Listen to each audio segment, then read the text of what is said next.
Mist பன்னீர், high protein பன்னீர். நீண்ட இடைவெளிக்கு பிறகு உங்களின் ஒரு பதில்கள் மூலமா உங்களை சந்திக்கிறதுல மகிழ்ச்சி. ஆரம்பிக்கலாமா?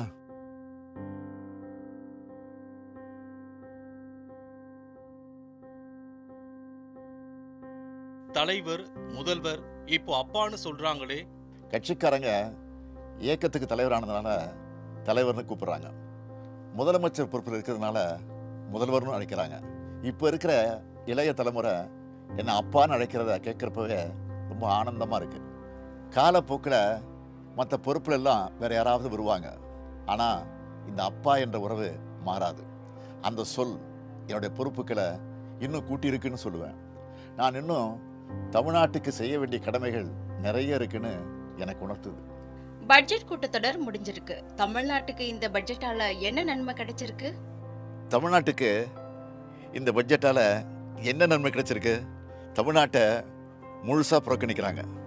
கடந்த சில ஆண்டுகளாகவே தமிழ்நாட்டுக்கு எந்த நிதியும் இல்லை, பெயர் கூட சொல்கிறதில்ல. மாநிலங்களை கம்பேர் பண்ணி ஒன்றிய அரசு வெளியிடுகிற எல்லா புள்ளி விவரங்கள்லையும் தமிழ்நாடு சிறப்பாக செயல்படுறதா ரிப்போர்ட் கொடுக்குறாங்க. ஆனால் பணம் மட்டும் தரமாட்டேன்னு முரண்டு பிடிக்கிறாங்க. மாநில அரசோட நிதியை வச்சு திட்டங்களை பண்ணுன்னு சொல்கிறாங்க. மாநில அரசோட நிதியை வச்சு நாம் பல திட்டங்களை செஞ்சுட்டு இருந்தாலும் ஒன்றிய அரசோட நிதி பங்களிப்பு கிடைச்சாதானே இன்னும் சிறப்பாக செயல்பட முடியும். நம்ம பசங்க படிக்கிறதுக்கான நிதியை கூட கொடுக்க மாட்டாங்கன்னா என்ன அர்த்தம்? ஏற்கனவே கொடுத்துட்டு இருந்த நிதியையும் கொடுக்காம நிறுத்தினா என்ன பண்ணுறது? இப்படி ஒன்றிய அரசு தொடர்ந்து நம்மளை வஞ்சித்து கொண்டே இருக்கு. நாமும் தொடர்ந்து போராடிக்கிட்டே இருக்கிறோம். இதில் நம்மளோட உரிமையை கேட்கிறதையே அற்ப சிந்தனைன்னு ஒன்றிய அமைச்சர் சொல்கிறாரு. ஒன்றிய அரசில் இருக்கிறவங்களுக்கு மனசாட்சின்னு ஒன்று இருக்கான்னு கேட்க தோணுது. கல்வி, குறிப்பாக பெண்களுக்கான கல்வி குறித்து தொடர்ச்சியாக பேசுகிறீங்க, நிறைய திட்டங்களையும் அறிவிக்கிறீங்க. இந்த 4 வருஷத்தில் என்ன மாற்றத்தை உணர்ந்திருக்கிறீங்க? நாம் ஆட்சி பொறுப்புக்கு வந்ததுலேருந்து கல்விக்காக நிறைய பண்ணிகிட்டு இருக்கிறோம். கல்விதான் யாராலும் திருட முடியாத சொத்து.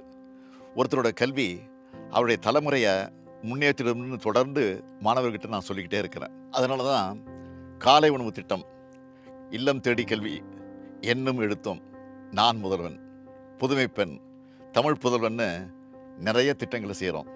குறிப்பாக பெண்களுக்கு கல்வி அறிவு கிடைக்கணும்னு ஏராளமான திட்டங்களை செஞ்சுக்கிட்டு இருக்கிறோம். இதனால் ஏராளமானவங்க பயனடைஞ்சிக்கிட்டு இருக்காங்க.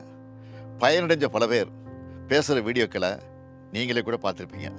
இந்த திட்டங்களால் முன்னேறினவங்க எனக்கு கடிதம் எழுதுகிறாங்க.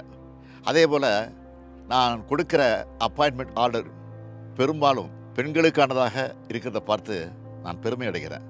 கல்விக்காக இன்னும் நிறைய செய்யணும்னு நினைக்கிறேன். கூட்டணி கட்சிகளின் கருத்துக்களை எப்படி பார்க்குறீங்க?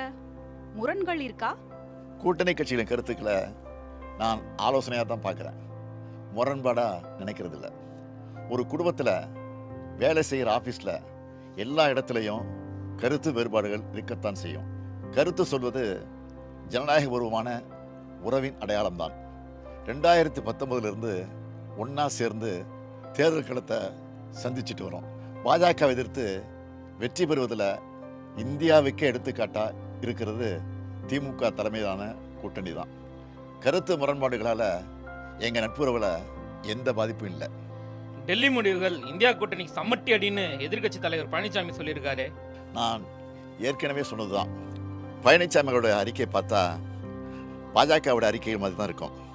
அவருடைய வாய்ஸே பாஜகவின் டப்பிங் வாய்ஸ் தான். நாம் கள்ளக்கூட்டணி சொல்கிறத நிரூபிக்கிறார் பழனிசாமி, அவ்வளவுதான். இதெல்லாம் பேசுகிறதுக்கு முன்னாடி அவர் தன்னோட தோல்விகளை பற்றி யோசித்து பார்க்கணும். பெண்களுக்கு எதிரான பாலியல் குற்றங்கள் சம்பந்தமா நிறைய செய்திகள் இப்பெல்லாம் வருதே. பெண்களுக்கு எதிரான குற்றங்களில் நம்ம உடனடியாக ஆக்ஷன் எடுக்கிறோம். தவறு செய்கிறவங்க யாராக இருந்தாலும் கைது செய்கிறோம். பாலியல் குற்றங்களுக்கு இன்னும் கடுமையான தண்டனைகளை வழங்குவதற்கு சட்டமன்றத்தில் நானே சட்டம் கொண்டு வந்திருக்கிறேன். சிறப்பு நீதிமன்றங்களை கொண்டு வந்திருக்கிறோம். சீக்கிரம் தண்டனை வாங்கி கொடுக்குறோம். பாலியல் குற்றங்கள் செய்கிறவங்க அவங்க வீட்டில் இப்படி ஒரு குற்றம் நடந்தால் எப்படி எதிர்கொள்வாங்கன்னு நினச்சி பார்க்கணும். சோஷியல் மீடியாலாம் பார்ப்பீங்களா? ஓய்வு நேரங்களில் பார்க்கறது உண்டு.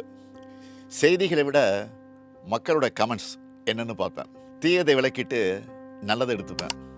யாராவது கோரிக்கை வச்சுருந்தா, அது நியாயமான கோரிக்கையாக இருந்தால் அதை தீர்த்து வைக்க சொல்லி சம்பந்தப்பட்ட அமைச்சர்களுக்கு அதிகாரிகளுக்கும் அனுப்பி வைப்பேன். பொதுவாக சோஷியல் மீடியாக்களில் நிறைய உணவு சம்மந்தப்பட்ட வீடியோக்கள் வருது. நிறைய பேர் ஹோட்டலுக்கு போய் ஃபுட் ரிவ்யூ போடுறாங்க. இளம் தலைமுறையினர் ஃபுட்டுக்கு இம்பார்ட்டன்ஸ் கொடுக்கறது மாதிரியே ஃபிட்னஸுக்கும் இம்பார்ட்டன்ஸ் கொடுக்கணும். வெளி மாவட்ட பயணங்களுக்கு போறப்போ கிடைக்கிற அனுபவங்களை பத்தி சொல்ல முடியுமா? அரசு நிகழ்ச்சிகளையும் கழக நிகழ்ச்சிகள் மட்டும் கலந்துக்கிட்டோமான்னு இந்த பயணங்கள் இல்லை.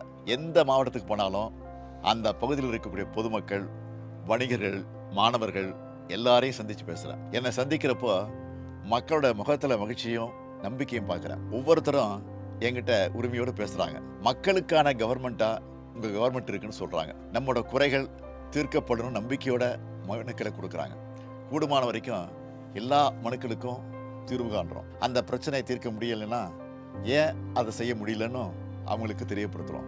அதே மாதிரி அவங்க முன்வைக்கிற கோரிக்கைகளையும் தேவைகளையும் செஞ்சு கொடுக்குறோம். மொத்தத்தில் இந்த வெளி மாவட்ட பயணங்கள் எனக்கு மன நிறைவாக இருக்குது. இன்னும் சொல்லணும்னா புது எனர்ஜியை தருது. மணிப்பூர்ல குடியரசுத் தலைவர் ஆட்சியை அறிவிச்சிருக்காங்களே, மிகவும் காலதாமதமான முடிவு இது. அந்த மாநில முதலமைச்சர் பிரேம் சிங் அவராக ரிசைன் பண்ணலை, வேறு வழி இல்லாமல் பதவி விலகி இருக்கிறார். 2 ஆண்டு காலமாக மணிப்பூர் பத்தி எரிஞ்சுது. 220 பேருக்கு மேலே மக்கள் பலியாகியிருக்காங்க. மாநிலத்தின் முதலமைச்சர் மேலே நடவடிக்கை எடுக்காம ஒன்றிய பாஜக அரசு பத்திரமா பாதுகாத்து வச்சுருந்தாங்க. நடந்த வன்முறையோட பின்னணியில் மாநில முதலமைச்சரே சம்மந்தப்பட்டிருக்காருன்னு இப்போ அவர் பேசின ஆடியோ வெளியாகியிருக்கு. அதை பற்றி விசாரிக்கணும்னு உச்சநீதிமன்றம் உத்தரவிட்டிருக்கு. கூட்டணி கட்சியும் பாஜக எம்எல்ஏக்களுமே அவருக்கு எதிராக திரும்பிட்டாங்க. இந்த நிலையில தான் வேறு வழி இல்லாமல் அவரை ராஜினாமா செய்ய வச்சு குடியரசுத் தலைவர் ஆட்சியை அமுல்படுத்தியிருக்காங்க. பாஜக ஆளுகிற மணிப்பூராக இருந்தாலும் உத்தரப்பிரதேசமாக இருந்தாலும் இந்த அளவில் தான் சட்டம் ஒழுங்கு நிலைமை இருக்குது. இந்த லட்சணத்தில் இவங்க அடுத்த மாநிலத்தை பற்றி கூச்சம் இல்லாமல் பேசுகிறாங்க. நம்மளை பொறுத்த வரைக்கும் மணிப்பூரில் விரைவில் அமைதி திரும்பணும். மக்களை காக்கிற, மக்கள் விரும்புகிற மக்கள் ஆட்சி அமையணும். மில்கி மிஸ்ட் பன்னீர், ஹை புரோட்டீன் பன்னீர். மின்னம்பலம்.com தமிழின் முதல் மொபைல் பத்திரிகை.